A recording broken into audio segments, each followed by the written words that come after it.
Goeiemôre, dit is Dinsdagoggend 1 April 2025.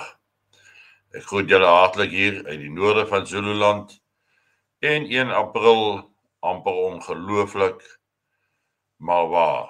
En mens wonder onwillekeurig hoeveel 1 April grappe vandag gaan kop uitsteek, maar dit wat ek julle gaan vertel vandag of oor praat, is alles behalwe 'n April Fool's joke.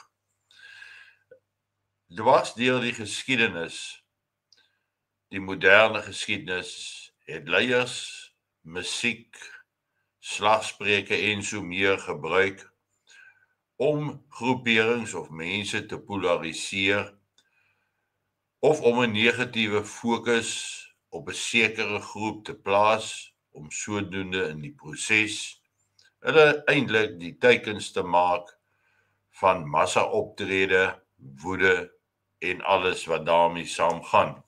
As ons na 'n paar gaan kyk, Mao Zedong het dit gedoen, hy het dit gebruik. Op die ou ende was daar 15 tot 45 miljoen mense doodgemaak. Robert Mugabe het dit gedoen met Nzida Zemazoza en hy het dit van toepassing gemaak op ZAPU en 20.000 Ndebele was uitgewis in die proses. Selfs Fidel Castro het dit gesing, laat sing, en 5.000 mense is dood. Idi Amin het dit gedoen in Uganda. Hy het mense opgesweep deur middel van musiek, deur middel van chants. So presies wat ons deesdae hoor van Julius Malema en ander wat op verhoor staan en dan hierdie kill the boer, kill the farmer krete uitskree. En ons weet uit die aard van die saak dat dit tot iets lei. Jean Bedel Bokassa, hy het duisende laat doodmaak op daai manier. Slobodan Milosevic, hy het 100.000 begrawe in die Balkans. Joseph Stalin, hy het dit gebruik. 3,9 miljoen mense is dood. Hierdie slagspreuke, krete, boodskappe wat uitgaan, net soos wat ons tans hier in Suid-Afrika amper op 'n daaglikse basis hoor, is natuurlik dit wat uiteindelik almal gelei het in die verlede tot volksmoorde, genocide in Engels. Dit het alles daartoe gelei en niemand het dit ontspring of weggekom daarvan nie.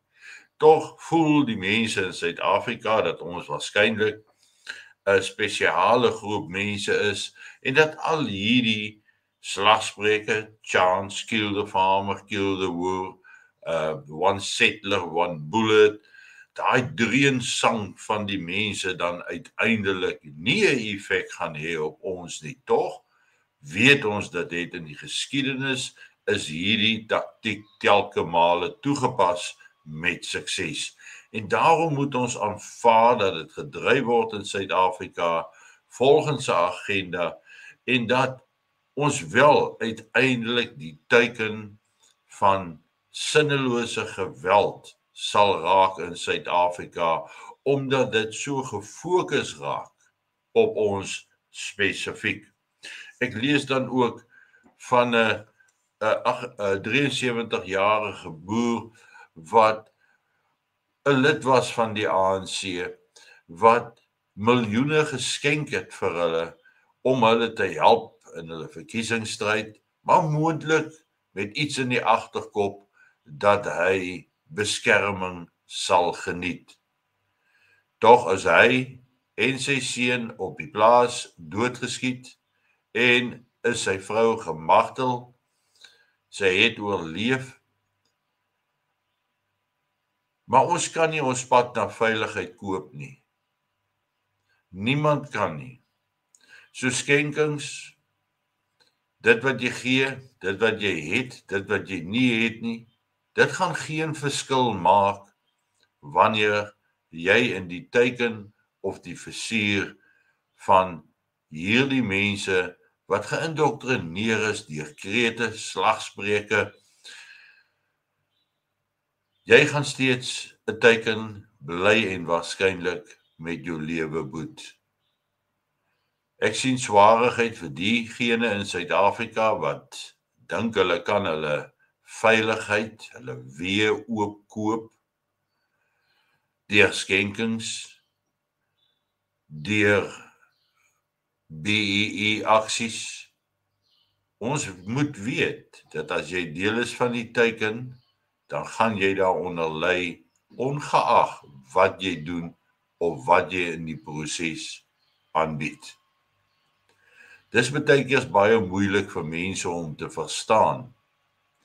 Ons het in die verlede gesien hoe meisiekinders wat uit Amerika uit kom na Suid-Afrika, hoe hulle in plakkerskampe in beweeg het, wat geglo het in die goedheid van die mense en I am American, I am on your side, het niks gehelp nie en is diegene brutaal vermoor. Ons moet nugter dink. Ons moet besef dat ongeag wie en wat ons is, hoeveel ons het en hoeveel ons nie het nie, dat wanneer grootskaalse geweld en anargie omstandighede uitbreek, dan sal jy 'n teiken bly as gevolg van al hierdie blaamverplasing, blame shifting, die feit dat die blanke minderheid geblameer word vir alles wat verkeerd loop in Suid-Afrika, vir alles wat verkeerd geloop het, die opsweping as gevolg van hierdie kill the farmer, kill the boer, wat gesing word en verkondig word, die one settler, one bullet, uiteindelik kan ons nie ons beskerming koop deur goeie dade, geld en ander nie, want jy is deel van die teiken. Nou ons het dit gesien in die Kongo en in verskeie ander plekke, soos in Angola, het ons gesien dat waar die mense gedink het, wel ons werk vir die Amerikaanse ambassade, of ons is priesters, ons is nonne, ons is mense van die woord, van die kerk, hoe hulle almal geslag was met die bevrydings wat plaasgevind het in onder andere Katanga provinsie en in Angola. En niemand het dit ontsnap nie, ongeag die feit dat hulle hard gewerk het vir die inwoners, baie gedoen het vir hulle, baie opofferings gemaak het, was hulle die eerste om ten prooi te val.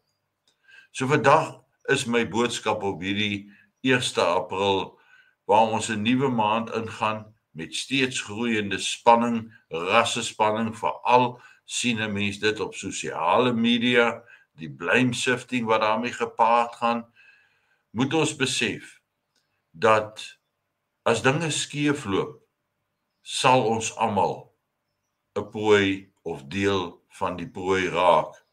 En daarom moet ons oop oë en nugter denkend vorentoe beweeg. Ons moet bewus wees van wat kan gebeur, maar ook van wat uiteindelik sal gebeur indien ons onsself nie behoorlik voorberei nie. Want hierdie opswepery aan die een kant, ongeag wat ons gee, gaan lei tot grootskaalse chaos en geweld, net soos dit in die res van die wêreld tot daardie geweld gelei het. Geniet vanoggend jou kondensmelk koffie en ek gesels dan môreoggend weer met julle. Mooi loop en julle moet 'n aangename dag hê.